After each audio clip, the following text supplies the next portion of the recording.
brought you by Silver Pumps and Motors. Top quality और consistent performance के लिए सिर्फ सिल्वर पंप्स नाम याद रखना. ముందస్తుగా మురిపించిన వానలు ముఖం చాటేశాయి. ఎండలు వేసవిని తలపిస్తున్నాయి. సాగు చేసిన ఆరుతడి పంటలు ఎండిపోతున్నాయి. వరి నార్లు ముదిరిపోతున్నాయి. వర్షాభావం పరిస్థితుల్లో కరీంనగర్ జిల్లాలో పంటలు ఎండుతున్న పరిస్థితిపై ఈ స్పెషల్ స్టోరీ.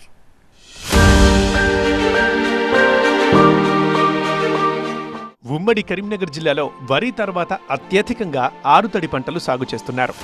జూన్ మొదటి వారంలో కురిసిన వర్షాలతో ఆరుతడి పంటలు పత్తి, మొక్కజొన్న, వేరుశెనగ సాగు చేశారు. ఈసారి భారీ వర్షాలుంటాయన్న వాతావరణ సమాచారంతో జూన్ మొదటి వారంలోనే నారుమడులు సిద్ధం చేసుకున్నారు. 50 రోజులు గడుస్తున్నా వానజాడ లేదు. అక్కడక్కడ రైతులు ఆరుతడి పంటలు సాగు చేశారు. అంటే ముఖ్యంగా ఈ సీజన్లో ఎక్కువ మొక్కజొన్న సాగు చేస్తారు ఉమ్మడి కరీంనగర్ జిల్లాలో. కానీ భారీ వర్షాలు లేని కారణంగా మొక్కజొన్న మొత్తం కూడా ఎండిపోతుంది. నేను ఒకసారి విజువల్స్లో చూపిస్తాను. ఈ పంట వేసి సుమారుగా 35 రోజులు అవుతుంది. కానీ కేవలం 1 ఫీట్ మాత్రమే పెరిగింది. ఇప్పటికీ ఈ సీజన్కి మంచి వర్షాలు కురిస్తే కనీసం 3 ఫీట్ల వరకు కూడా హైట్ ఉండాలి. కానీ వర్షాలు లేవు. దీంతో ఎక్కడికక్కడ ఎండిపోతుంది. ఒకసారి మనం చూడవచ్చు. మొక్కజొన్న మొత్తం కూడా ఎండిపోతుంది.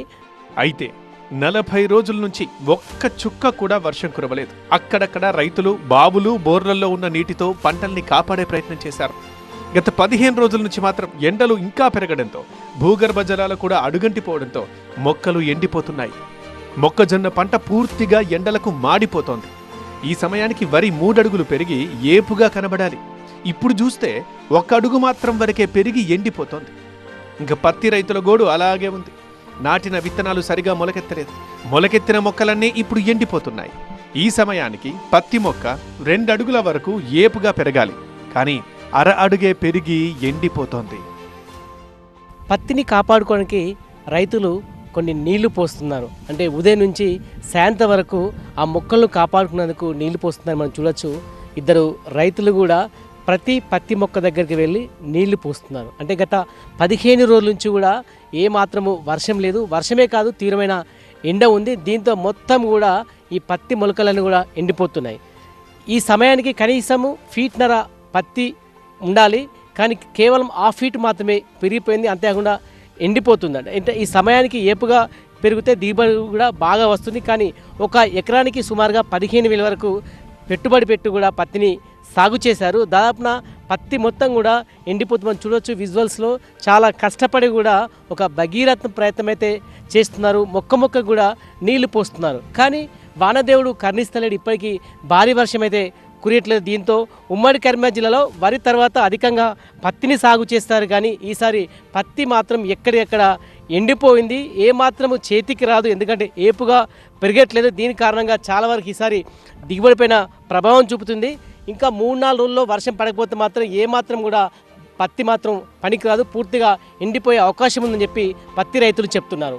పలుచోట్ల రైతులు మొక్కజొన్న, పత్తి పంటల్ని కాపాడుకోవడానికి ప్రయత్నాలు చేస్తున్నారు. కడవలతో నీటిని తెచ్చి మొక్కల్ని పోస్తున్నారు. ఈ నీరు అధిక ఉష్ణోగ్రతలతో ఆవిరైపోతోంది. పత్తి మొక్కల ఆకులు రాలిపోతున్నాయి. ఈ ఎండలు మరో 4 రోజులుంటే మొక్కలన్నీ ఎండిపోవడం ఖాయమంటున్నారు రైతులు. అయితే కొన్ని పడే కనుక కొన్ని మొలిచినాయి, కొన్ని మొలవలేదు. అయినా మళ్ళీ పొగుడ్డలు పెట్టినాం ఆశతో వాన పడుతుంది కావచ్చు అని. అప్పుడు కూడా వానలు పడలేదు. కొన్ని మొలిచినాయి. ఇప్పటికీ పత్తి 2 ఫీట్లు కావాలి. కాకపోతే ఏంటంటే అవి 1/2 ఫీట్ కూడా లేవు. ఇప్పుడు బాయిలలో వాటర్ లేవు. ఈ బకెట్లతో మేము వాటర్ పోస్తున్నాం. ఉన్నాయన్న దక్కించుకుందామనంటే అవి కూడా సరిపోతలేవు. మొలకలు కూడా సగం మొలిచినాయి, సగం మొలలేదు. ఉంచాలా తీసేయాలనేది అర్థమవుతుంది. అసలు వానలు ఉన్నాయా లేవా అనేది మాకు ఆందోళనగా ఉంది. జూలై మొదటి వారంలోనే వరి నాట్లు వేయాలి. వర్షాలు కురవకపోవడంతో నాట్లు వేయలేకపోతున్నారు. వరి నారు ముదిరిపోతోంది. కొంతమంది రైతులు బావులు, బోర్లల్లో ఉన్న నీటి ఆధారంగా పొలాలు దుక్కులు దున్నారు. ఎండల కారణంగా ఆ పొలాలన్నీ కూడా ఇప్పుడు బీడుగా కనబడుతున్నాయి. వర్షాభావంతో అటు కూరగాయల సాగు గణనీయంగా తగ్గింది. ఇంతకుముందు చూసాం మొక్కజొన్న ఎండిపోయింది, పత్తి చేను కూడా ఎండిపోయింది. అదేవిధంగా వరినారు కూడా ఎక్కడికక్కడ ముదిరిపోతుంది.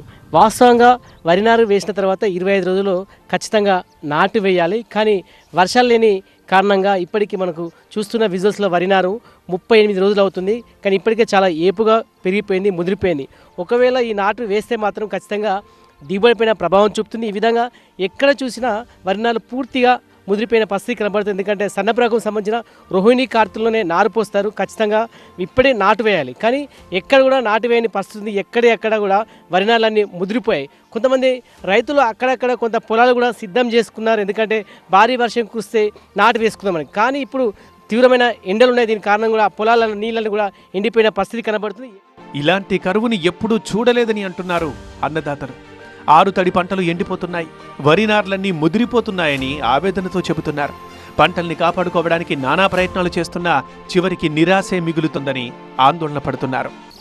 మేము గత 35-40 రోజుల మధ్యలో కింద నారు పోసుకున్నాం. ఇది ఇప్పటికి ఆల్రెడీ నాటేసి అయిపోయేది ఉండే, కాకపోతే మాకు ఇప్పుడు ఇది నాటేసినప్పుడు చక్కగా పంట రాదు. ఎందుకంటే మాకు ఎప్పుడు కానీ మురకశీలలో నార్లు పోసుకుంటాం, ఎందుకంటే మనకు పంట మంచిగా ఉంటుందని చెప్పి.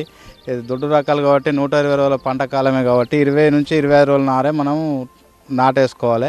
కాకపోతే ఈసారి సకాలంలో వర్షాలు పడక మేము ఇక పొలం దున్నడం లేక సపరేట్గా నారును కూడా ఇడిచిపెట్టుకునే పరిస్థితి. అప్పులు తెచ్చి పెట్టుబడి పెడితే పంటలు పండకముందే రైతులకు కన్నీళ్లు మిగిలాయి.